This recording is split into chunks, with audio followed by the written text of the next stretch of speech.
Hi friends, welcome back to my channel Arpita Shetty's Kannada vlogs. ಎಲ್ಲರೂ ಹೇಗಿದ್ದೀರಾ? ಎಲ್ಲರೂ ಚೆನ್ನಾಗಿದ್ದೀರಾ ಅಂತ ಅನ್ಕೋತೀನಿ. ನಾನು ಕೂಡ ತುಂಬಾ ಚೆನ್ನಾಗಿದ್ದೀನಿ. ಬನ್ನಿ ಇವತ್ತಿನ ವ್ಲಾಗ್ನ ಶುರು ಮಾಡೋಣ. ನಾನು ಲಾಸ್ಟ್ ವ್ಲಾಗಲ್ಲೇ ಹೇಳಿದ್ದೆ ನೆಕ್ಸ್ಟ್ ವ್ಲಾಗ್ ಬಂದು ಈ ವ್ಲಾಗ್ ಕಂಟಿನ್ಯೂಷನ್ ಇರುತ್ತೆ ಅಂತ ಹೇಳಿಬಿಟ್ಟು.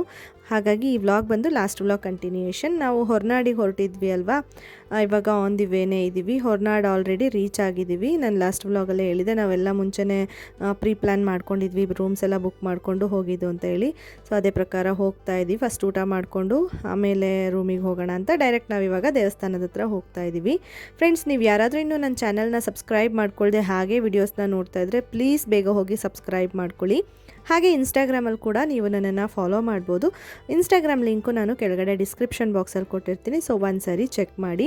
ನಾವು ಹೋದಾಗ ಮಳೆ ಇತ್ತು, ಸ್ವಲ್ಪ ಮಳೆ ಬರ್ತಿತ್ತು, ಸ್ವಲ್ಪ ಬಿಡುವು ಕೊಡ್ತಿತ್ತು, ಈ ಥರನೇ ಮಾಡ್ತಾಯಿತ್ತು. ಹಾಗಾಗಿ ವಾತಾವರಣ ತುಂಬ ಚೆನ್ನಾಗಿತ್ತು. ಬೆಟ್ಟದ ಮೇಲೆಲ್ಲ ನೋಡೋದಕ್ಕೆ ತುಂಬಾ ಫಾಗಿಯಾಗಿ ಸಖತ್ತಾಗಿತ್ತು. ನಾನು ಲಾಸ್ಟ್ ವ್ಲಾಗಲ್ಲಿ ಹೇಳಿದಾಗೆ ಈ ಟೈಮಲ್ಲಿ ಹೋಗೋದಕ್ಕಾಗೋದಿಲ್ಲ. ನಾವು ಹೋಗಿದ್ದು ಬಂದು 1 ವೀಕ್ ಬಿಫೋರು, ಸಂಡೇ ಮತ್ತು ಮಂಡೇ. ಹಾಗಾಗಿ ಈಗ ನಾನು ಸಜೆಸ್ಟ್ ಮಾಡೋದೇನೆಂದರೆ, ಅಲ್ಲೆಲ್ಲ ರೋಡ್ಸ್ ಎಲ್ಲ ಬ್ಲಾಕ್ ಆಗಿದೆ, ಯಾರನ್ನೂ ಕೂಡ ಬಿಡ್ತಾಯಿಲ್ಲ, ಹೋಗೋದಕ್ಕೂ ಆಗೋದಿಲ್ಲ. ನಾವು ಹೋಗಿ ಬಂದಮೇಲೆ ಬ್ರಿಡ್ಜ್ ಕೂಡ ಅದು ಓವರ್ಫ್ಲೋ ಆಯಿತು. ಕಳಸ ಮತ್ತು ಹೊರನಾಡಿಗೆ ಮಧ್ಯ ಹೆಬ್ಬಾಳೆ ಅನ್ನೋ ಬ್ರಿಡ್ಜ್ ಇದೆಯಲ್ಲ, ಅದು ಲಾಸ್ಟ್ ವ್ಲಾಗಲ್ಲಿ ಹೇಳಿದ್ದೆ ನಾನು, ಬಟ್ ಸ್ಟಿಲ್ ಹೇಳ್ತಾ ಇದ್ದೀನಿ, ಇದು ಒಂದು ಒಳ್ಳೆ ಇನ್ಫಾರ್ಮೇಷನ್ ಅಂತ ಹೇಳ್ಬಿಟ್ಟು. ಸೊ ಹಾಗಾಗಿ ಸ್ವಲ್ಪ ಮಳೆ ಎಲ್ಲ ಕಡಿಮೆ ಆದಮೇಲೆ ಹೋಗಿ ನಾವು ಸ್ವಲ್ಪ ಹಿಂದೆ ಮುಂದೆ ಯೋಚನೆ ಮಾಡ್ತಾ ಇದ್ವಿ ಏನು ಮಾಡೋದು ಅಂತ ಹೇಳ್ಬಿಟ್ಟು. ಫೈನಲಿ ಡಿಸೈಡ್ ಮಾಡಿಕೊಂಡು ಹೊರಟಿದ್ದು, ಇನ್ಫಾರ್ಮೇಷನ್ ಎಲ್ಲ ತೊಗೊಂಡು ಅಲ್ಲಿ ಹೇಗಿದೆ ಏನು ಅಂತ ಹೇಳ್ಬಿಟ್ಟು. ಇವಾಗ ನೋಡಿ ರೀಚ್ ಆದ್ವಿ ಅಲ್ವಾ. ಅವಳು ಚೆನ್ನಾಗಿ ನಿದ್ದೆ ಮಾಡಿದ್ಲು. ಘಾಟ್ ಸೆಕ್ಷನಲ್ಲಿ ಹೇಗಿರ್ತಾಳೋ ಅಂತ ಅಂದ್ಕೊಂಡ್ರೆ ಆರಾಮಾಗಿ ನಿದ್ದೆ ಮಾಡಿಕೊಂಡು ದೇವಸ್ಥಾನದ ಹತ್ರ ಬಂದಾಗ ಎಚ್ಚರ ಆದ್ಲು. ಇವಾಗ ನಾವು ಊಟ ಮಾಡೋಣ ಅಂತ ಹೇಳಿ ಹೋಗ್ತಾ ಇದ್ದೀವಿ. ಅಲ್ಲೇ ಒಂದು ಸ್ವಲ್ಪ ಸುಮ್ಮನೆ ಹಾಗೆ ನಿಲ್ಲಿಸ್ಕೊಂಡು ವಿಡಿಯೋ ಫೋಟೋಸ್ ಎಲ್ಲ ಮಾಡಿಕೊಂಡೆ. ಮಗುಗೆ ನಾನು ಇದಕ್ಕೆ ರಾಂಪರ್ಸ್ ಲೈಕ್ ಜಂಪ್ ಸೂಟ್ಸ್ ತರಿಸಿದ್ದೆ ಮೀಶೋಯಿಂದ. ಯಾಕೆ ಅಂದರೆ ಇಲ್ಲೆಲ್ಲ ವಾತಾವರಣ ಕೋಲ್ಡ್ ಇರುತ್ತೆ, ಅವಳಿಗೆ ಫ್ರಾಕ್ ಎಲ್ಲ ಹಾಕೋದಕ್ಕೆ ಆಗೋದಿಲ್ಲ, ಮತ್ತು ಎತ್ಕೊಳ್ಳೋಕ್ಕೂ ಈಸಿ ಆಗುತ್ತೆ. ಅವರಪ್ಪ ಎತ್ಕೊಳ್ಳೋದಕ್ಕೆ, ನನ್ನ ತಮ್ಮ ಎಲ್ಲ ಎತ್ಕೊಳ್ಳೋದಕ್ಕೆ. ಯಾಕೆಂದರೆ ಕೆಲವೊಬ್ಬರಿಗೆ ಎತ್ಕೊಂಡಾಗ ಫ್ರಾಕು ಟೀ ಶರ್ಟ್ಸ್ ಎಲ್ಲ ಹಾಕಿದ್ರೆಲ್ಲ ಮುದ್ರಕೊಂಡು ಮೇಲೆ ಹೋಗುತ್ತೆ, ಗೊತ್ತಾಗೋದಿಲ್ಲ, ಅಭ್ಯಾಸ ಇಲ್ಲ ಅಂದರೆ ಹಂಗಾಗುತ್ತೆ. ಅದಕ್ಕೇ ಆ ಥರ ಆಗಬಾರ್ದು ಅಂತ ಯೋಚನೆ ಮಾಡಿ ಆ ಥರ ಡ್ರೆಸ್ನ ಅವಳಿಗೆ ಶಾಪಿಂಗ್ ಮಾಡ್ಕೊಂಡಿದ್ದೆ. ನೋಡಿ, ಛತ್ರಿಗಳು ಎಲ್ಲನೂ ನಾವು ತೊಗೊಂಡು ಬರೋದಕ್ಕೆ ನಾನು ಆಮೇಲೆ ನೆನಪಿಸ್ದೆ ಅವರು ಮನೆಗೆ ಬಂದಮೇಲೆ ನನ್ನ ಹಸ್ಬೆಂಡ್. ಬಟ್ ಅವರು ಮುಂಚಿತವಾಗಿ ನೆನಪಿಟ್ಕೊಂಡು ಛತ್ರಿಗಳನ್ನೆಲ್ಲ ತಂದಿದ್ರು. ಜಪಾನಿಂದ ಗಿಫ್ಟ್ ಕೊಟ್ಟಿರೋದು 2 ಛತ್ರಿ ಇತ್ತು. ಅದರ ಜೊತೆಗೆ ನಾವು ಒಂದ್ಸರಿ ಡಿಮಾರ್ಟಲ್ಲಿ ಶಾಪಿಂಗ್ ಮಾಡ್ಕೊಂಡು ಬಂದಾಗ ತುಂಬ ಹಳೆಯ ವಿಡಿಯೋದಲ್ಲಿ ತೋರಿಸಿದ್ದೆ, ತುಂಬ ಅಂದರೆ ತುಂಬ ದೊಡ್ಡದೊಂದು ಛತ್ರಿನ ತೊಗೊಂಡಿದ್ವಲ್ಲ, ಅದನ್ನು ತಂದಿದ್ರು. ಸಿಕ್ಕಾಪಟ್ಟೆ ಯೂಸ್ ಆಯಿತು. ನೋಡಿ, ಇವಾಗ ಊಟಕ್ಕೆ ಹೋಗಿದ್ವಿ, ಊಟ ಮಾಡಿಕೊಂಡು ಬಂದ್ವಿ. ಚೆನ್ನಾಗಿತ್ತು ಊಟ. ಇವಾಗ ರೂಮಿಗೆ ಬಂದ್ವಿ ಡೈರೆಕ್ಟಾಗಿ ಊಟ ಮುಗಿಸ್ಕೊಂಡು. ನಾನು 4 ಬೆಡ್ದು ಒಂದು ರೂಮ್ ಬುಕ್ ಮಾಡಿದ್ದೆ. ಬಿಕಾಸ್ ನಾವು ಬರೋದು 5 ಜನ, ಒಬ್ರಿಗೆ ಹೇಗೋ ಅಡ್ಜಸ್ಟ್ ಮಾಡ್ಕೋಬೋದು ಅಂತ. ಲಾಸ್ಟಲ್ಲಿ ನನ್ನ ತಮ್ಮನೂ ಜಾಯ್ನ್ ಆದ ಅಲ್ವಾ, ಹಾಗಾಗಿ ನೋಡೋಣ ಏನಾಗುತ್ತೆ ಅದು ಮಾಡೋಣ ಅಂದ್ಕೊಂಡು ಬಂದ್ವಿ. ರೂಮ್ ನೋಡಿದ್ಮೇಲೆ ಓಕೆ, ಇಲ್ಲೇ ಅಡ್ಜಸ್ಟ್ ಮಾಡ್ಕೋಬೋದು. 2 ಬೆಡ್ ಜಾಯಿನ್ ಮಾಡಿದ್ರೆ ಆರಾಮಾಗಿ 5 ಮೆಂಬರ್ಸ್ ಮಲ್ಕೋಬೋದು. ಒಬ್ಬರು ಯಾರಾದರೂ ಕೆಳಗಡೆ ಮಲ್ಕೋಬೇಕಾಗುತ್ತೆ ಅಂತ ಅಂದ್ಬಿಟ್ಟು ಅಂದ್ಕೊಂಡು ಸುಮ್ಮನಾದ್ವಿ. ಏಕೆಂದರೆ ಇಲ್ಲಿ ಈ ರೂಮಿಗೆ ಪ್ರೈಸ್ ಬಂದು 952 ರುಪೀಸ್. ಆನ್ಲೈನಲ್ಲೇ ಪೇ ಮಾಡಿಸ್ಕೋತಾರೆ. ಈ ವಿಡಿಯೋ ಪೂರ್ತಿಯಾಗಿ ನೋಡಿದ್ರೆ ನಾನು ನಿಮಗೆ ಕಾಂಟ್ಯಾಕ್ಟ್ ನಂಬರ್ ಕೂಡ ಶೇರ್ ಮಾಡ್ತೀನಿ.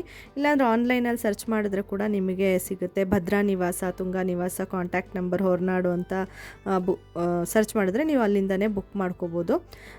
ಏನಂದರೆ ಮುಂಚಿತವಾಗಿ ಪೇ ಮಾಡಬೇಕಾಗುತ್ತೆ. ಇದು 4 ಬೆಡ್ಡಿಗೆ ನಿಮಗೆ 952 ಆಗುತ್ತೆ.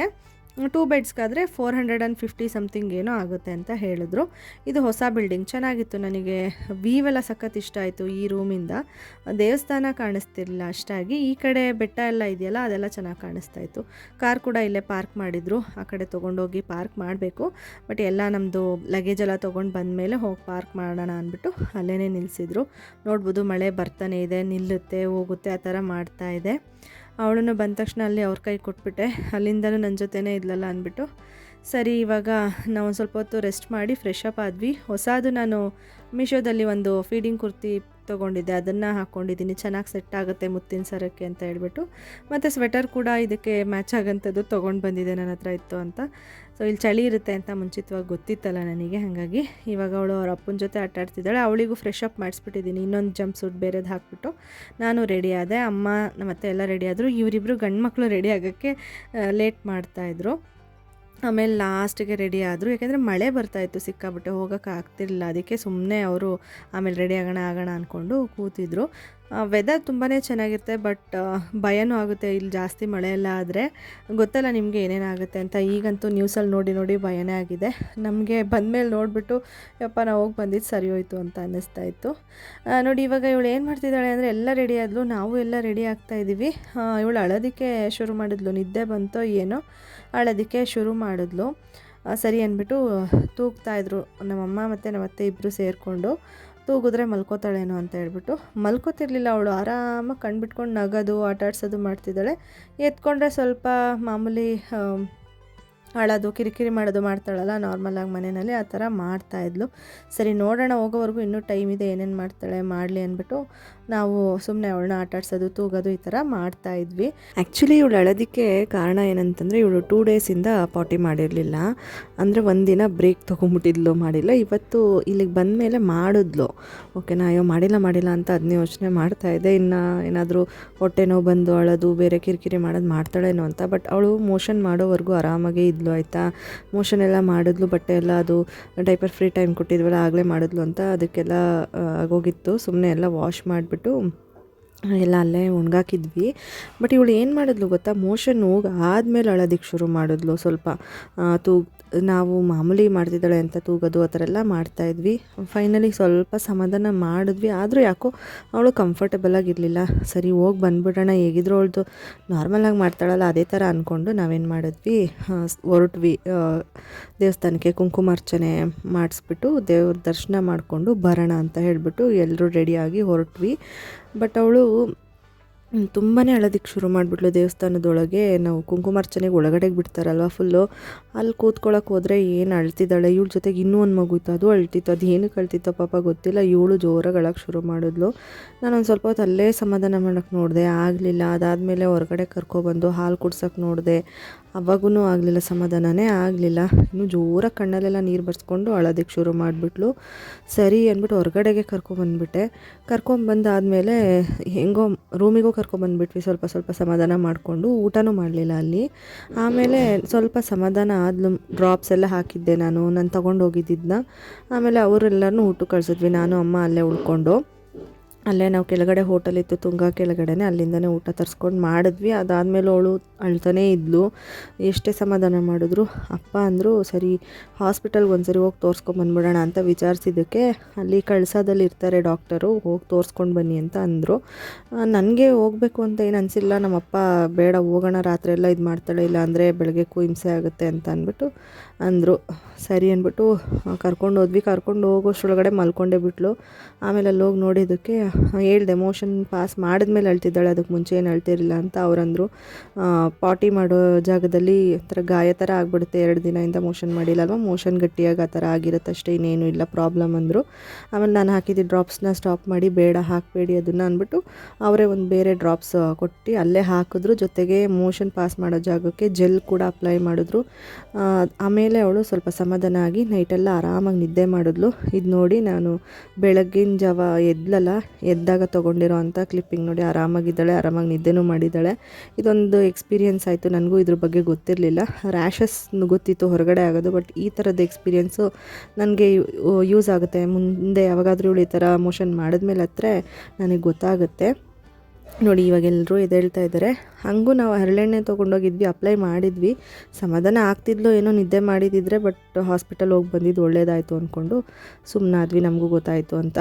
ನೆಕ್ಸ್ಟ್ ಎಲ್ಲ ರೆಡಿ ಆದ್ವಿ. ಪಾಪುಗೂ ತಲೆಗೆಲ್ಲ ಸ್ನಾನ ಮಾಡಿಸ್ಬಿಟ್ಟು ರೆಡಿ ಮಾಡಿ ಅವಳನ್ನ ಅಮ್ಮನ ಕೈ ಕೊಟ್ಬಿಟ್ಟಿದ್ದೀನಿ. ಅಮ್ಮ ರೆಡಿಯಾಗಿದ್ರು ಅಂತ ನಾನು ರೆಡಿ ಆಗೋಣ ಅಂತ ರೆಡಿ ಆಗ್ತಾಯಿದ್ದೀನಿ. ನಾನು ತಲೆಗೆ ಸ್ನಾನ ಮಾಡಿಕೊಂಡೆ. ಬಿಸಿನೀರು 5 ಗಂಟೆಯಿಂದ 8 ಗಂಟೆವರೆಗೂ ಬರುತ್ತೆ ಅಂದಿದ್ರು. ಆರಾಮಾಗಿ ಚೆನ್ನಾಗಿ ಬಿಸಿನೀರು ಬಂತು, ಒಳ್ಳೆ ನೀರು ಚೆನ್ನಾಗಿತ್ತು, ಫ್ರೆಶ್ ಅನ್ನಿಸ್ತು. ನಿದ್ದೆ ಮಾಡಿ ಎದ್ದು ಸ್ನಾನ ಮಾಡಿಕೊಂಡ್ರೆ ಫ್ರೆಶ್ ಅನಿಸ್ತಿರುತ್ತಲ್ವ, ಆ ಥರ ಒಂದಷ್ಟು ಫೋಟೋಸ್ ಎಲ್ಲ ತೊಗೊಂಡೆ. ಅದಾದಮೇಲೆ ಅಮ್ಮ ಇಲ್ಲೇ ಇದ್ರಲ್ಲ, ಅಮ್ಮನ ಫೋಟೋಗೆ ಕರೆಯೋಕ್ಕಾಗಿಲ್ಲ ಈಚೆಗೆ ಅಂದ್ಬಿಟ್ಟು ಈಗ ಎಲ್ಲರೂ ಇಲ್ಲಿನೇ ಕರೆಸ್ಬಿಟ್ಟು ಫೋಟೋ ತೆಗಿತಾ ಇದ್ದೆ. ಒಂದು ಮೆಮೊರಿ ಚೆನ್ನಾಗಿರುತ್ತೆ ಅಂತ ಹೇಳಿಬಿಟ್ಟು. ನನಗೇನು ಆಸೆ ಇತ್ತಂದರೆ, ನನಗೆ ಹೊರನಾಡಲ್ಲಿ ಬೆಳಗ್ಗೆ ಬ್ರೇಕ್ಫಾಸ್ಟಿಗೆ ಅವಲಕ್ಕಿ ಕೊಡ್ತಾರಲ್ಲ, ಅದು ತಿನ್ನೋಕ್ಕೆ ತುಂಬಾ ಇಷ್ಟ. ಹೋಗೋಣ ಅಂತ ಅಂದ್ಕೊಂಡ್ರೆ ಆಗಲೇ ಇಲ್ಲ. ಪಾಪು ಏನು ಕಿರಿಕಿರಿ ಮಾಡ್ತಿರಲಿಲ್ಲ. ಬಟ್ ಎಲ್ಲರೂ ರೆಡಿಯಾಗಿ ಹೋಗೋದು ಸ್ವಲ್ಪ ಕಷ್ಟ, ಅದರಲ್ಲೂ ಈ ಮಳೆ ಟೈಮು. ಅದಕ್ಕೇ ಬಿಡು ಅಂದ್ಬಿಟ್ಟು ಸುಮ್ಮನಾದೆ. ನೆಕ್ಸ್ಟ್ ಇನ್ನೊಂದು ಸರಿ ಬರೋಣ, ಇವಳು ಸ್ವಲ್ಪ ಇನ್ನೊಂಚೂರು ದೊಡ್ಡವಳಾದ್ಮೇಲೆ ಬಂದು ಅದು ತಿನ್ನೋಣ ಅಂತ. ಅದು ಇಷ್ಟ ನನಗೆ ತುಂಬಾ, ಮಿಸ್ ಮಾಡ್ಕೊಂಡಲ್ಲ ಅಂತ ಬೇಜಾರಾಯಿತು. ಆಮೇಲೆ ಸರಿ ಇವಳು ಸಮಾಧಾನವಾಗಿದ್ಲು, ನಾನು ಎಣ್ಣೆ ಥರ ಇರಲಿಲ್ವಲ್ಲ ಅಂತ ಅಂದ್ಕೊಂಡು ಅದೊಂದು ನನಗೆ ಧೈರ್ಯ ಬಂತು.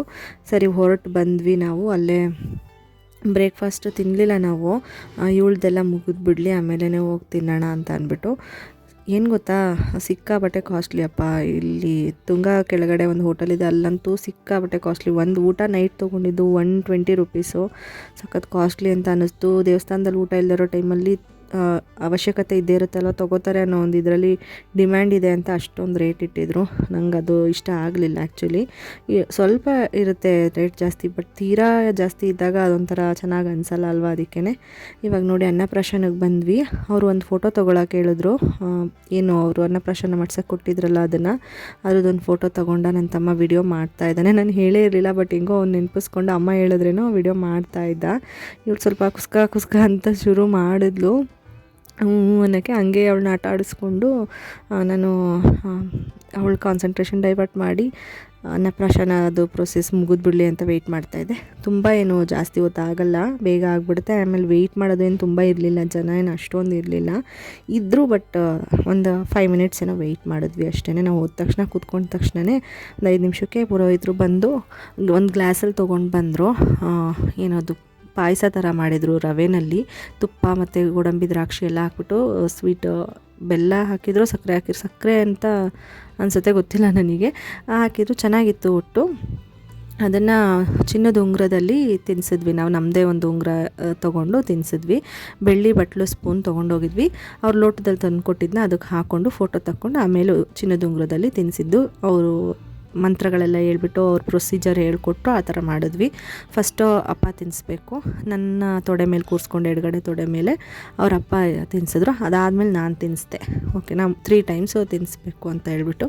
ಆಮೇಲೆ ಬೆಳ್ಳಿ ಬಟ್ಲು ತೊಗೊಂಡು ಹೋಗಿದ್ರೆ ನಮ್ಮದು ಅದರಲ್ಲಿ ತಿನ್ನಿಸ್ಬೋದು, ಇಲ್ಲ ಅಂದರೆ ನಾರ್ಮಲ್ ಅವರೇ ಕೊಟ್ಟಿದ್ರಲ್ಲಿ ಚಿನ್ನದ ಉಂಗುರದಲ್ಲಿ ತಿನ್ನಿಸ್ಬೋದು. ಆ ಥರ ಎಲ್ಲ ಏನು ಮ್ಯಾಂಡೇಟರಿ ಏನೂ ಇಲ್ಲ. ಸರಿ, ಇದಾದಮೇಲೆ ಅವಳಿಗೆ ಸ್ವಲ್ಪ ತಿನ್ನಿಸ್ದೆ, ಜಾಸ್ತಿ ಏನು ತಿನ್ಸೋಕ್ಕೆ ಹೋಗಿರಲಿಲ್ಲ. ಆಮೇಲೆ ತುಪ್ಪ ಎಲ್ಲ ಜಾಸ್ತಿ ಇತ್ತು ಅಂತ ಹೇಳ್ಬಿಟ್ಟು ನಾವು ಎಲ್ಲರೂ ಅಮ್ಮ, ಅಪ್ಪ, ನಮ್ಮ ಅತ್ತೆ, ನನ್ನ ತಮ್ಮನ್ನು ಕರೆದ್ರು. ಅವರು ಸೋದ್ರ ಮಾವ ಇದ್ದರೆ ಕರ್ಕೊಂಡು ಬಂದಿದ್ದರೆ ಬನ್ನಿ ಅವರು ತಿನ್ನಿಸ್ಬೇಕು ಅಂತ ಹೇಳ್ಬಿಟ್ಟು. ಹೇಗಿದ್ರು ಬಂದಿದ್ನಲ್ಲ ನನ್ನ ತಮ್ಮ ಅಂದ್ಬಿಟ್ಟು ಅವನು ಬಂದು ತಿನ್ನಿಸ್ದ. ಅದಾದಮೇಲೆ ಎಲ್ಲರೂ ತಿನ್ನಿಸಿದ್ರು, ಹೋಗಿದ್ದವರೆಲ್ಲರೂ ಪಾಪುಗೆ ಸ್ವಲ್ಪ ಸ್ವಲ್ಪ. ಆಮೇಲೆ ನಾವು ಮಿಕ್ಕಿದ್ದೆಲ್ಲನೂ ತಿನ್ಕೊಂಡ್ವಿ, ಚೆನ್ನಾಗಿತ್ತು. ನಾನು ಕರ್ಚೀಫ್ ತೊಗೊಂಡು ಹೋಗ್ಬೇಕಿತ್ತು, ಮರ್ತ್ಕೊಂಡ್ಬಿಟ್ಟಿದ್ದೆ. ಆಮೇಲೆ ನಮ್ಮ ಅತ್ತೆ ಅಲ್ಲಿಂದನೇ ಕೇಳಿದೆ, ಎಸಿದ್ರು. ಪಾಪು ಎಲ್ಲ ಸೋರ್ಸ್ಕೊಂಡ್ಬಿಡ್ತಾಳಲ್ವ ತಿನ್ನಬೇಕಾದ್ರೆ ಬಟ್ಟೆ ಮೇಲೆಲ್ಲ ಅಂದ್ಬಿಟ್ಟು ಒರೆಸೋದಕ್ಕೆ ತೊಗೊಂಡೆ. ನೀವು ಒಂದು ಬಟ್ಟೆನ ಪಕ್ಕದಲ್ಲೇ ಇಟ್ಕೊಂಡಿರಿ. ನೋಡಿ, ಇವಾಗ ನನ್ನ ತಮ್ಮನ ಕರೆದ್ರು, ಅವ್ನು ವೀಡಿಯೋ ಮಾಡ್ತಾಯಿದ್ನಲ್ಲ, ಹಂಗೇ ಅಮ್ಮನ ಕೈಗೋ ಅಪ್ಪನ ಕೈಗೋ ಕೊಟ್ಬಿಟ್ಟು ಬಂದ ತಿನ್ಸೋದಕ್ಕೆ ಅಂತ ಹೇಳ್ಬಿಟ್ಟು. ನಾನು ನಮ್ಮ ಮನೆಯವ್ರ ಪಕ್ಕ ಬಲಗಡೆಗೆ ಆದಂಗೆ ಗೊತ್ತಿತ್ತಲ್ಲ, ಕೂತ್ಕೊಂಡಿದ್ದೆ ಸ್ಟಾರ್ಟಿಂಗೇ. ಅದಾದಮೇಲೆ ಫಸ್ಟು ಅಕ್ಷತೆ ಕೊಟ್ಟರು. ಎಡಗೈಯಲ್ಲಿ ಇಟ್ಕೊಂಡು ಅಕ್ಷತೆನ ಎಡತೊಡೆ ಮೇಲೆ, ಬಲಗೈನ ಅದ್ರ ಮೇಲೆ ಮುಚ್ಕೊಂಡು ಇಟ್ಕೊಳ್ಳಿ ಅಂತ ಹೇಳ್ಬಿಟ್ಟು ಮಂತ್ರಗಳೆಲ್ಲ ಹೇಳಿ ಅದನ್ನು ಮತ್ತೆ ಅವ್ರದ್ದು ತಟ್ಟೆ ತಂದಿರ್ತಾರಲ್ಲ ಅದರಲ್ಲಿ ಹಾಕಿಸ್ಕೊಂಡು, ಅದಾದಮೇಲೆ ನಮಗೆ ಅನ್ನಪ್ರಾಶನ ಮಾಡಿಸಿ ಅಂತ ಹೇಳಿದ್ದು. ಸೊ ಈ ಥರ ಮಾಡ್ತಾರೆ. ಅನ್ನಪ್ರಾಶನ ಮಾಡಿಸುವಾಗ ಅನ್ನಪೂರ್ಣೇಶ್ವರಿದು ಒಂದು ಮಂತ್ರ ಇದೆ, ಶ್ಲೋಕ ಥರ, ಅದನ್ನು ಹೇಳಿಬಿಟ್ಟು ಶುರು ಮಾಡಿದ್ರು. ನಾವು ದಕ್ಷಿಣೆಗೆ ನಮ್ಮ ಇಷ್ಟ ಏನು ಇಡೋದಕ್ಕಾಗುತ್ತೋ ಅದನ್ನು ಇಟ್ಟು ಕೊಟ್ಟರೆ ಅಲ್ಲಿಗೆ ಅದು ಅನ್ನಪ್ರಾಶನ ಕಂಪ್ಲೀಟ್ ಆದಾಗೆ. ಇಲ್ಲಿ ಪಾಪು ಹೆಸರು ಕೇಳ್ತಾರೆ. ನಮ್ಮ ಹೆಸರು, ತಂದೆ ತಾಯಿ ಹೆಸರು ಮತ್ತು ಮಗುಗೆ ಹೆಸರು ಇಟ್ಟಿದ್ರೆ ಅದನ್ನು ಕೇಳಿಬಿಟ್ಟು ಅನ್ನಪ್ರಾಶನ ಮಾಡಿಸ್ತಾರೆ. ಸ್ಪೂನಲ್ಲಿ ತಿನ್ಸಕ್ಕೆ ಹೋಗ್ತಿದ್ದಾರೆ, ಅವರಪ್ಪ ತಿಂತಾಯಿಲ್ಲ. ಅವಳು ಆಶೀರ್ವಾದ ತೊಗೊಂಡಾದ್ಮೇಲೆ ಕುಂಕುಮ ಮತ್ತು ಅಕ್ಷತೆ ಕೊಟ್ಟಿದ್ರು. ಅದನ್ನು ಪಾಪುಗೂ ನನಗೂ ಇಡ್ತಾಯಿದ್ರು ನಮ್ಮ ಮನೆಯವರು. ಅವರು ಇಟ್ಕೊಂಡ್ರು. ಈಗೆಲ್ಲರೂ ಬಂದರು ಪಾಪುಗೆ ಅನ್ನಪ್ರಾಶನ ಅವರು ಮಾಡಿಸೋದಕ್ಕೆ, ತಿನ್ನಿಸೋದಕ್ಕೆ. ಇವಾಗ ಅಮ್ಮ ಮತ್ತು ಅತ್ತೆ ಬಂದರು ನೋಡಿ ತಿನ್ನಿಸೋದಕ್ಕೆ ಅಂತ ಹೇಳಿಬಿಟ್ಟು. ಫೈನಲಿ ನಾನು ಮಾಡ್ಕೊಂಡಿದ್ದ ಹರಕೆನ ತೀರಿಸಿದ್ದೀನಿ. ಮೊದಲನೇ ಹರಕೆ ತೀರಿಸಿರೋದು ಅಂತಲೇ ಹೇಳ್ಬೋದು ಇದು. ನಾನು ಒಂದು 2 ವರ್ಷದ ಹಿಂದೆಯೇ ಮಾಡ್ಕೊಂಡಿದ್ದೆ. ಈ ಥರ ಆದರೆ ನಾನು ಬಂದು ಈ ಥರ ಅನ್ನಪ್ರಾಶನ ಮಾಡಿಸ್ತೀನಿ ನನ್ನ ಮಗುಗೆ ಅಂತ ಹೇಳಿಬಿಟ್ಟು ತುಂಬಾ ಖುಷಿ ಆಯಿತು ಹರಕೆ ತೀರಿಸಿದ್ದು. ನಾನು ಆ್ಯಕ್ಚುಲಿ ಆವಾಗ ಯಾರೋ ನಾವು ಸುಮ್ಮನೆ ನಾರ್ಮಲಾಗಿ ಬಂದಿದ್ವಿ, ಬೇರೆಯವರು ಯಾರೋ ಅನ್ನಪ್ರಾಶನ ಮಾಡಿಸೋದಕ್ಕೆ ಕರ್ಕೊಂಡು ಬಂದಿದ್ದರು. ಅದು ಕೂಡ ಹೆಣ್ಮಗು. ಅದನ್ನ ನೋಡಿ ನನಗೆ ಅನಿಸಿತ್ತು ನನಗೂ ಮಗು ಆಗಲಿ, ಈ ಥರ ನಾನು ಕರ್ಕೊಂಡು ಬಂದು ಇಲ್ಲಿ ಅನ್ನಪ್ರಾಶನ ಮಾಡಿಸ್ತೀನಿ ಅಂತ. ಫೈನಲಿ ಆಯಿತು, ಅದು ಹೆಣ್ಮಗುನೇ ಆಯಿತು. ನಾನು ಹೆಣ್ಮಗು ನೋಡಿನೇ ಅಂದ್ಕೊಂಡಿದ್ದು. ಸಖತ್ ಖುಷಿ ಆಯಿತು ನನಗೆ. ಇವಾಗ ನೋಡಿ ಅನ್ನಪ್ರಾಶನ ಎಲ್ಲ ಮುಗಿಸ್ಕೊಂಡು ನಾವು ಬಂದ್ವಿ. ತಿಂಡಿ ತಿನ್ನಬೇಕಿತ್ತಲ್ಲ, ಅಲ್ಲಿ ತಿಂಡಿ ಆಲ್ರೆಡಿ ಸ್ಟಾಪ್ ಆಗಿತ್ತು, ದೇವಸ್ಥಾನದಲ್ಲಿ ಕೊಡ್ತಿರ್ಲಿಲ್ಲ.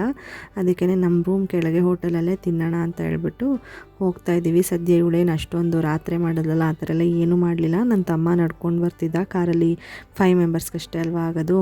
ಅದಕ್ಕೆ ಅವನು ನಾನು ನಡ್ಕೊಂಡೇ ಬರ್ತೀನಿ ಹೋಗಿ ಇಲ್ಲೇ ಹತ್ರ ಅಂದ್ಬಿಟ್ಟು ನಡ್ಕೊಂಬರ್ತಿದ್ದೆ. ನಾವು ಮಾತ್ರ ಇವಾಗ ಕಾರಲ್ಲಿ ಹೋಗ್ತಾ ಇದ್ದೀವಿ. ನಾನು ಆಗಲೇ ಹೇಳಿದಾಗೆ ಸಿಕ್ಕಾಬಟ್ಟೆ ಕಾಸ್ಟ್ಲಿ. ಕ್ವಾಲಿಟಿ ವೈಸು ಏನು ನಂಗೆ ಅಷ್ಟು ಇಷ್ಟ ಆಗಿಲ್ಲ, ಟೇಸ್ಟ್ ವೈಸು ಚೆನ್ನಾಗಿರಲಿಲ್ಲ. ಇನ್ನೇನು ಮಾಡೋಕ್ಕಾಗಲ್ಲ, ಅಲ್ಲೇ ತಿನ್ನಲೇಬೇಕಲ್ವಾ. ಅದಕ್ಕೇ ಇವಳು ನೋಡಿ ಆಟಾಡ್ತಾ ಇದ್ದಾಳೆ ಆರಾಮಾಗಿ. ಅದು ಎಲ್ಲ ಕೆರಿಯೋದೆಲ್ಲ ಮಾಡ್ತಿದ್ಲು. ಫೈನಲಿ ನಮ್ಮ ರೂಮ್ ಹತ್ರನೇ ಬಂದ್ವಿ. ಅಂದರೆ ಅಲ್ಲೇ ಹೋಟೆಲ್ ಇರೋದ್ರಿಂದ ನಮಗೆ ಅಷ್ಟು ಹಿಂಸೆ ಆಗಿಲ್ಲ. ರೂಮ್ ಹತ್ರ ಹೋಗಿ ತಿಂಡಿ ತಿಂದು ಮತ್ತು ಹೋಟೆಲಲ್ಲಿ ತಿಂಡಿ ತಿಂದು ರೂಮಿಗೆ ಹೋಗಿ ನಾವು ಫ್ರೆಶ್ ಅಪ್ ಆಗಿ ಸ್ಯಾರಿ ಎಲ್ಲ ಚೇಂಜ್ ಮಾಡಿಕೊಂಡು ಒಂದು ಸ್ವಲ್ಪ ಹೊತ್ತು ಆಯಿತು. ಅದಾದಮೇಲೆ ಆಲ್ಮೋಸ್ಟ್ ಮಧ್ಯಾಹ್ನ ಊಟ ಶುರು ಆಗಿತ್ತು ದೇವಸ್ಥಾನದಲ್ಲಿ ಅಂತ ಹೇಳ್ಬಿಟ್ಟು ಹೊರಡೋಣ ಅಂತ ಅಂದ್ಕೊಂಡ್ವಿ ರಿಟರ್ನು. ಬಟ್ ಹೇಗಿದ್ರು ಊಟ ಕೊಡ್ತಿದ್ದಾರಲ್ಲ, ಊಟ ಮಾಡಿಕೊಂಡೇ ಹೋಗೋಣ ಅಂದ್ಬಿಟ್ಟು ಪಾಪುನು ಮಲ್ಕೊಂಬಿಟ್ಟಿದ್ಲು. ಸ್ವಲ್ಪ ಹೊತ್ತು ಅಲ್ಲೇ ನಿದ್ದೆ ಮಾಡಿಸ್ಕೊಂಡು ಅದಾದಮೇಲೆ ಇನ್ನೂ ವೆಯ್ಟ್ ಮಾಡೋಕ್ಕಾಗಲ್ಲ, ಎತ್ಕೊಂಡೇ ಹೋಗೋಣ, ಮಲ್ಕೊಂಡಿರ್ತಾಳೆ ತಿನ್ಕೋಬೋದು, ಹೆಂಗಿದ್ರು ಮಲಗಿದ್ದಾಗ ಸ್ವಲ್ಪ ಗಲಾಟೆನೂ ಮಾಡಲ್ಲ ಅಂದ್ಬಿಟ್ಟು ಎತ್ಕೊಂಡು ಬಂದ್ವಿ. ನೋಡಿ ಮಲಗಿದ್ದಾಳೆ, ಅವಳಿಗೆ ಶಾಲ್ ಒದಿಸ್ಕೊಂಡಿದ್ದೀನಿ, ನಾನು ಡ್ರೆಸ್ ಚೇಂಜ್ ಮಾಡ್ಕೊಂಡಿದ್ದೀನಿ. ಅಮ್ಮನೂ ಅತ್ತೆನೂ ಕೂಡ ಸ್ಯಾರಿ ಎಲ್ಲ ಚೇಂಜ್ ಮಾಡಿಕೊಂಡ್ರು. ಇವಾಗ ಹೋಗಿ ಊಟ ಮಾಡಿಕೊಂಡು ಅದಾದಮೇಲೆ ನಾವು ರಿಟರ್ನ್ ಹೊರಡಬೇಕು. ನಾನು ಮತ್ತೆ ಊಟಕ್ಕೆ ಹೋಗಿದ್ದೇನು ವಿಡಿಯೋ ಮಾಡ್ಕೊಂಡಿಲ್ಲ. ಆ್ಯಕ್ಚುಲಿ ಅಲ್ಲಿ ವಿಡಿಯೋ ಮಾಡ್ಕೊಳ್ಳೋದಕ್ಕೆ ಬಿಡೋದಿಲ್ಲ. ಆವಾಗಲೇ ಒಂದು ಮಿಸ್ಸಾಗಿ ಒಂದು ಕ್ಲಿಪ್ಪಿಂಗ್ ತೊಗೊಂಡಿದ್ದೆ ಅಷ್ಟೇ. ಇವಾಗ ಊಟ ಎಲ್ಲ ಮುಗಿಸ್ಕೊಂಡು ಮಲಗಿದ್ಲು, ಆರಾಮಾಗಿ ಮಲಗಿದ್ಲು. ಊಟ ಮಾಡಿಕೊಂಡೆ ಮುಗಿಸ್ಕೊಂಡು ರಿಟರ್ನ್ ಹೊರಟಿದ್ದೀವಿ. ಅವಳಿಗೂ ಕೂಡ ನಾನೊಂದು ಫ್ರಾಕ್ ಥರ ಹಾಕಿದ್ದೆ. ಆ್ಯಕ್ಚುಲಿ ರಾಂಪರ್ಸ್ ಹಾಕ್ಕೊಂಡು ಬರಬೇಕು ಅಂತಲೇ ಅಂದ್ಕೊಂಡಿದ್ದು. ಇವಳು ಸುಮ್ಮನೆ ಏನಾದರೂ ಅಳದೆಲ್ಲ ಮಾಡ್ತಾಳೆ, ಅದು ಹಾಕ್ಬೇಡ ಅಂತ ನಮ್ಮ ಅತ್ತೆ ಅಂದರು. ಸರಿ ಅಂತ ಒಂದು ಫ್ರಾಕು ಹೊಸದೇ ತೊಗೊಂಡೋಗಿದ್ದೆ, ಅದನ್ನೇ ಹಾಕಿದ್ದೀನಿ. ನೋಡ್ಬೋದು ರಿಟರ್ನ್ ಬರ್ತಿದ್ದೀವಿ. ಇಲ್ಲೇನಷ್ಟು ರೋಡ್ ಚೆನ್ನಾಗಿರಲಿಲ್ಲ. ಆಮೇಲೆ ಮಳೆ ಕೂಡ ಬರ್ತಾನೆ ಇತ್ತು, ಸುಮಾರಾಗಿ ಬರ್ತಾಯಿದೆ ಅಂತ ಜೋರಾಗಿ ಏನು ಬರ್ತಾ ಇಲ್ಲ. ಮತ್ತು ಕಾಫಿ ಪುಡಿ ಬೇರೆ ತೊಗೋಬೇಕಿತ್ತು ಅಂತ ಹೇಳ್ಬಿಟ್ಟು ಅಲ್ಲಿ ಒಂದು ಕಡೆ ನಿಲ್ಲಿಸ್ಬಿಟ್ಟು ಕಾಫಿ ಪುಡಿನೂ ನಾವು ತೊಗೊಂಡ್ವಿ. ಕ್ಲೈಮೇಟ್ ಸಖತ್ತಾಗಿತ್ತು ನಿಜವಾಗ್ಲೂ. ಫುಲ್ಲು ಹಿಮ ಥರ ಇತ್ತು, ಒಂಥರ ಮುಂದೆ ಏನು ಕಾಣದೇ ಇಲ್ವೇನೋ ಅನ್ನೋ ಥರ. ಕಾರ್ ಕೂಡ ಒಳಗಡೆಯಿಂದ ಗ್ಲಾಸ್ ಎಲ್ಲ ಕಾಣದೇ ಇರೋ ಥರ ಆಗ್ತಿತ್ತು. ನಾವು ಎ ಸಿನ ಸ್ವಲ್ಪ ಜಾಸ್ತಿ ಟೆಂಪ್ರೇಚರ್ಗಿಟ್ಟು ಹಾಟ್ ಎ ಸಿ ಹಾಕ್ಕೊಂಡು ಸ್ವಲ್ಪ ದೂರ ಹಂಗೆ ಮ್ಯಾನೇಜ್ ಮಾಡ್ಕೊಂಡು ಬರ್ತಿದ್ವಿ. ಚಳಿ ಆಗ್ತಿತ್ತಲ್ಲ ನಮಗೂ. ಚಳಿ ಆದಾಗ ಹಾಟ್ ಎ ಸಿ ಹಾಕೋದು, ಮತ್ತು ಸೆಕೆ ಹತ್ಕೊಳ್ಳುತ್ತೆ, ಆವಾಗ ತಿರ್ಗಾ ನಾರ್ಮಲ್ ಟೆಂಪ್ರೇಚರ್ ಮಾಡ್ಕೊಳ್ಳೋದು, ಇಲ್ಲ ವಿಂಡೋಸ್ ಓಪನ್ ಮಾಡ್ಕೊಳ್ಳೋದು, ಈ ಥರ ಮಾಡಿಕೊಂಡು ಹೇಗೋ ಬಂದ್ವಿ. ಇವಳು ಏನು ಅಷ್ಟೊಂದು ನನಗೆ ಹಿಂಸೆ ಎಲ್ಲ ಕೊಡಲಿಲ್ಲ ಆಯಿತಾ, ಆರಾಮಾಗೇ ಇದ್ಲು. ಏನು ಗೊತ್ತಾ, ನೈಟ್ ಅಷ್ಟೇ ಅವಳಿಗೆ ಪಾಪ ಪೇಯ್ನ್ ಆಗಿದೆ, ಒಂದು ಇರಿಟೇಷನ್ ಥರ ಆಗಿದೆಯಲ್ಲ, ಅದಕ್ಕಷ್ಟೇ ಹತ್ತಿದ್ದು. ಇಲ್ಲಾಂದರೆ ಅವಳು ಆ ಥರ ಎಲ್ಲ ಮಾಡಲ್ಲ. ಏಕೆ ಅಂತಂದರೆ ನೋಡಿ, ನಾವು ಮನೆಯಲ್ಲೇ ಜಾಸ್ತಿ ಇಟ್ಕೊಂಡು ಮಗುನ ಸಾಕಿದ್ರೆ ಒಂದು ಸರಿ ಹೊರಗಡೆ ಕರ್ಕೊಂಡು ಹೋದಾಗ ಮಕ್ಕಳು ಅಳ್ತಾರೆ ಅಂತ ಹೇಳ್ತಿದ್ದೆ ಅಲ್ವಾ. ಇವಳು ಆ ಥರ ಎಲ್ಲ ಏನಿಲ್ಲ, ಜನ ನೋಡಿದ್ರೆ ಏನು ಆ ಥರ ಎಲ್ಲ ಅಳೋದೆಲ್ಲ ಮಾಡಲಿಲ್ಲ. ಹಂಗೆ ಅಳೋದಾಗಿದ್ದಿದ್ರೆ ಅವಳು ಮಾರ್ನಿಂಗ್ ಕೂಡ ಅಳಬೇಕಿತ್ತು. ನಾನು ಅದನ್ನು ಅಬ್ಸರ್ವ್ ಮಾಡಿದೆ. ಬಟ್ ಮಾರ್ನಿಂಗ್ ಅವಳು ಜನ ನೋಡಿಬಿಟ್ಟು ಆರಾಮಾಗೇ ಇದ್ಲು. ಅವಳಿಗೆ ನೈಟ್ ಬಂದು ಆ ಥರ ಆಗಿತ್ತಲ್ಲ, ಅದಕ್ಕೆ ಅವಳು ಹತ್ತಿದ್ದು. ನಾವು ಅಭ್ಯಾಸ ಮಾಡಿಸಿರೋದ್ರಿಂದ ಅವಳು ಆ ಥರ ಎಲ್ಲ ಜನ ನೋಡೋದು, ಹೊಸ ಜಾಗಕ್ಕೆ ಅಳೋದು ಆ ಥರ ಎಲ್ಲ ಮಾಡಲ್ಲ. ಆಮೇಲೆ ನಮಗೂ ಗೊತ್ತಾಯಿತು, ಓಕೆ ಇವಳಿಗೇನೋ ಪ್ರಾಬ್ಲಮ್ ಇದ್ದಿದ್ದರಿಂದನೇ ಹತ್ತಿದ್ದು, ಸುಮ್ಮನೆ ಅಳಲಿಲ್ಲ ಅಂದ್ಬಿಟ್ಟು. ಇವಾಗ ಆರಾಮಾಗಿದ್ದಾಳೆ, ನೋಡ್ತಿದ್ದಾಳೆ. ಎಲ್ಲ ಹೊರಗಡೆ ಎಲ್ಲ ಮೂಮೆಂಟ್ ಆಗುತ್ತಲ್ವ, ಗ್ರೀನರಿ, ಮಳೆ ಬರ್ತಿರೋದು ಎಲ್ಲನೂ ನೋಡ್ಕೊಂಡು ಆರಾಮಾಗೇ ಇದ್ಲು. ನಾನೇನು ಇವಳಿಗೆ ಟೋಪಿ ಗೀಪಿ ಸ್ವೆಟರ್ ಅದೆಲ್ಲ ಹಾಕಿಲ್ಲ. ಕಾರೊಳಗಡೆ ಏನು ಅಷ್ಟು ನಾವು ಚಳಿ ಮಾಡ್ಕೊಳ್ಳಲ್ಲ ಅಲ್ವಾ, ಅದಕ್ಕೇ ಆರಾಮಾಗಿ ಇದ್ವಿ. ಹೊರಗಡೆ ಹೋಗ್ಬೇಕಾದ್ರೆ ಮಾತ್ರ ಕವರ್ ಮಾಡ್ಕೊಂಡು ಹೋಗ್ತಿದ್ದೆ. ಅದಾದಮೇಲೆ ನಾವು ಸ್ಟ್ರೈಟ್ ಬೇಲೂರಿಗೆ ಬಂದ್ವಿ. ಹೆಂಗಿದ್ರು ಹೋಗ್ಬೇಕಾದ್ರೆ ಹೋಗೋಣ ಅಂದ್ಕೊಂಡು ಆಗಿರಲಿಲ್ಲ, ಅದಕ್ಕೆ ರಿಟರ್ನ್ ಆದರೂ ಬಂದಾಗ ಹೋಗೋಣ ಅಂತ. ಇಲ್ಲೂ ನೋಡಿ ಫುಲ್ಲು ಹಿಮ ಮಳೆ ಥರ ಇದೆ.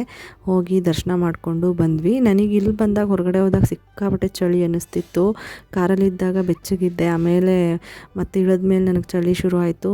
ಸ್ವೆಟರು, ಪಾಪುಗೆ ಎಲ್ಲ ಸ್ವೆಟರು ಎಲ್ಲ ತರಿಸ್ಕೊಂಡು ಹಾಕ್ಕೊಂಡೆ. ಅದಾದಮೇಲೆ ರಿಟರ್ನ್ ಮನೆಗೆ ಬಂದುಬಿಟ್ವಿ. ಮನೆಗೆ ಬಂದು ನಾನೇನು ಬ್ಲಾಗ್ ಮಾಡ್ಕೊಂಡಿಲ್ಲ. ಮತ್ತು ಅವರು ಉಳ್ಕೊಂಡ್ರು, ಒಂದಿನ ಉಳಿಸ್ಕೊಂಡ್ವಿ. ಲೇಟಾಗಿತ್ತು, ನೈಟ್ ಬಂದಿದ್ದು 12 ಗಂಟೆ ಹಂಗಾಗಿತ್ತು ಅಂತ. ಸಾರಿ 12 ಗಂಟೆ ಅಲ್ಲ, ಒಟ್ಟು ಲೇಟ್ ಆಗಿತ್ತು. ಇನ್ನು ಅವ್ರ ಊರಿಗೆ ಹೋಗಿ ತಲುಪೋದಕ್ಕೆ ಲೇಟ್ ಆಗಿಬಿಡುತ್ತೆ ಅಂತ ಬೇಡ ಅಂದೆ. ಅದಕ್ಕೆ ಉಳ್ಕೊಂಡು ಬೆಳಗ್ಗೆ ಎದ್ದು ಊಟ ಎಲ್ಲ ಮಾಡ್ಕೊಂಡು ಮಧ್ಯಾಹ್ನದವರೆಗೂ ಇದ್ದು ಹೊರಡ್ತಿದ್ದಾರೆ. ಇವಾಗ ಅವ್ರನ್ನ ಕಳಿಸ್ಕೊಡ್ಬೇಕು. ಆಮೇಲೆ ಇನ್ನೊಂದು ಮೇಯ್ನ್ ಥಿಂಗ್ ಏನಂದರೆ, ನನಗೆ ಒಬ್ಬರು ಸಬ್ಸ್ಕ್ರೈಬರು ಕಮೆಂಟ್ ಮಾಡಿ ಕೇಳ್ತಿದ್ದೀರಾ, ಮಗು ತಲೆ ಹೇಗೆ ಸಂಸಿದ್ರಿ ಹೇಳಿ ಅಂತ. ನಾನು ಅದನ್ನು ಒಂದು ಸಪ್ರೇಟ್ ವೀಡಿಯೋದಲ್ಲೇ ಹೇಳ್ತೀನಿ, ಓಕೆನಾ. ಈ ವ್ಲಾಗಲ್ಲಿ ಹೇಳಿದ್ರೆ ಅಷ್ಟು ಚೆನ್ನಾಗಿರಲ್ಲ, ಟ್ರಾವೆಲಿಂಗ್ ವ್ಲಾಗಲ್ಲಿ ಅಂತ ಅಂದ್ಕೊಂಡು ನಾನು ಹೇಳಿಲ್ಲ ಅಷ್ಟೇ. ಡೆಫಿನೆಟ್ಲಿ ನಾನು ಹೇಳ್ತೀನಿ, ಬೇಜಾರು ಮಾಡ್ಕೋಬೇಡಿ, ಓಕೆನಾ. ನಾರ್ಮಲ್ ಒಂದು ಡೈಲಿ ವ್ಲಾಗಲ್ಲಿ ಮಾಡಿಬಿಟ್ಟು ಹೇಳ್ತೀನಿ, ನೀಟಾಗಿ ಎಕ್ಸ್ಪ್ಲೈನ್ ಮಾಡ್ತೀನಿ. ಆ್ಯಕ್ಚುಲಿ ನನ್ನ ಹಸ್ಬೆಂಡ್ ಲೀವ್ ಹಾಕಿರಲಿಲ್ಲ, ನಾನು ಎಕ್ಸ್ಟ್ರಾ ಲೀವ್ ಹಾಕಿಸ್ದೆ. ನೈಟ್ ಟೈಮು ಅಲ್ಲೆಲ್ಲ ಸ್ವಲ್ಪ ಕಾಡ್ ಥರ ಇದೆ, ಹೋಗೋದು ಬೇಡ ಅಂದ್ಬಿಟ್ಟು ಇವಾಗ ಇವರು ಹೊರಡ್ತಿದ್ದಾರೆ. ನಾನು ಈ ವ್ಲಾಗ್ನ ಇಲ್ಲಿಗೆ ಎಂಡ್ ಮಾಡ್ತಾಯಿದ್ದೀನಿ. ನಿಮಗೆಲ್ಲ ಈ ವ್ಲಾಗ್ ಇಷ್ಟ ಆಗಿದೆ ಅನ್ಕೋತೀನಿ. ಇಷ್ಟ ಆಗಿದ್ರೆ ಲೈಕ್ ಮಾಡಿ, ಕಮೆಂಟ್ ಮಾಡಿ, ಶೇರ್ ಮಾಡಿ, ಹಾಗೆ ಸಬ್ಸ್ಕ್ರೈಬ್ ಮಾಡ್ಕೊಳ್ಳೋದನ್ನ ಮರಿಬೇಡಿ. ಸಬ್ಸ್ಕ್ರೈಬ್ ಮಾಡಿಕೊಂಡು ಸಪೋರ್ಟ್ ಮಾಡಿ. ನಾನು ನೆಕ್ಸ್ಟ್ ವ್ಲಾಗಲ್ಲಿ ಸಿಗ್ತೀನಿ. ಅಲ್ಲಿವರೆಗೂ ಟೇಕ್ ಕೇರ್, ಬಾಯ್.